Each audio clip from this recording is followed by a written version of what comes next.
আসসালামাইকুম প্রিয় দর্শক, আশা করি আপনারা সবাই ভালো আছেন আল্লাহর রহমতে। বাংলাদেশের আবহাওয়া অধিদপ্তর থেকে পাওয়া আজকের এই মুহূর্তে খুবই গুরুত্বপূর্ণ খবর।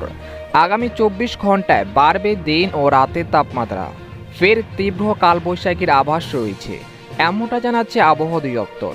আজ ও আগামীকাল কোন কোন জেলায় ঝড় বৃষ্টি হবে এ বিষয়ে কি বলছে আবহাওয়া দপ্তর জানিয়ে দেব। সম্পূর্ণ বিস্তারিত ভিডিওদের সঙ্গে থাকুন। আর আপনি কোন জেলা থেকে আমাদের আবহাওয়ার খবরটি দেখছেন অবশ্যই কমেন্ট করে জানাতে পারেন। আর সবার আগে সবার প্রথম সঠিক আবহাওয়ার খবর জানতে আমাদের চ্যানেলটিকে সাবস্ক্রাইব করে রাখুন।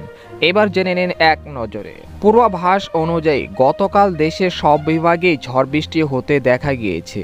এ সময় দীর্ঘ খরায় আক্রান্ত খুলনা ও বরিশাল বিভাগ সহ দেশের দক্ষিণ অঞ্চলেও স্বস্তির বৃষ্টির দেখা মিলেছে। তবে আজ থেকে ঝড় বৃষ্টির প্রবণতা কিছুটা কমে আসতে পারে। এ সময় বাড়বে দিন ও রাতের তাপমাত্রা। সেই সাথে ফের 29 এপ্রিল থেকে দেশের বিভিন্ন অঞ্চলে বজ্রসহ তীব্র কালবৈশাখীর আভাস দিয়েছেন আবহাওয়া দপ্তর।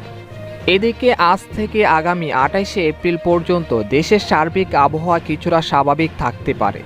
এই সময় দেশের আকাশ আংশিক মেঘলা সহ সার্বিক তাপমাত্রা বৃদ্ধি পেতে পারে এবং ভ্যাপসা গরম বাড়তে পারে। পাশাপাশি এই সময় সিলেট বিভাগ সহ দেশের উত্তর অঞ্চলের কিছু কিছু স্থানে এবং দেশের অন্যত্র অল্প সংখ্যক এলাকায় স্থানীয়ভাবে আকস্মিক বজ্রবৃষ্টিতে আক্রান্ত হতে পারে, যা তাৎক্ষণিক পূর্বাভাসে আপনাদেরকে জানানো হবে ইনশাল্লাহ। আমরা ধারণা করছি চলতি মাসের শেষের দিকে তথা 29 এপ্রিল থেকে মে মাসের শুরুর দিকে দেশের উত্তর অঞ্চল দিয়ে পর্যায়ক্রমে প্রায় সারা দেশে আবারও ঝড় বৃষ্টির সম্ভাবনা বৃদ্ধি পেতে পারে। সুতরাং আপনারা সেই অনুযায়ী আগাম প্রস্তুতি নিয়ে রাখতে পারেন। গত 24 ঘন্টায় দেশের সব বিভাগেই কম বেশি বৃষ্টিপাত হয়েছে। এই সময় সর্বোচ্চ বৃষ্টিপাত রেকর্ড করা হয়েছে চট্টগ্রামের মাইজদিকোট 45 মিলিমিটার। এছাড়া ঢাকা 41, ময়মনসিংহ 36, রংপুর বিভাগে 33 মিলিমিটার বৃষ্টি হয়েছে। এদিকে বাংলাদেশের আবহাওয়াবিদ মোহাম্মদ বজলুর রশিদ জানান, আজ সকাল 9টা থেকে আগামী 24 ঘন্টায় ময়মনসিংহ, ঢাকা, চট্টগ্রাম ও সিলেট বিভাগের কিছু কিছু জায়গায় এবং রংপুর, রাজশাহী, খুলনা এবং বরিশাল বিভাগের 2-1 জায়গায় অস্থায়ীভাবে দমকা ঝড়ো হওয়ার সাথে প্রবল বিজলি চমকানো সহ বৃষ্টি অথবা বজ্র বৃষ্টি হতে পারে।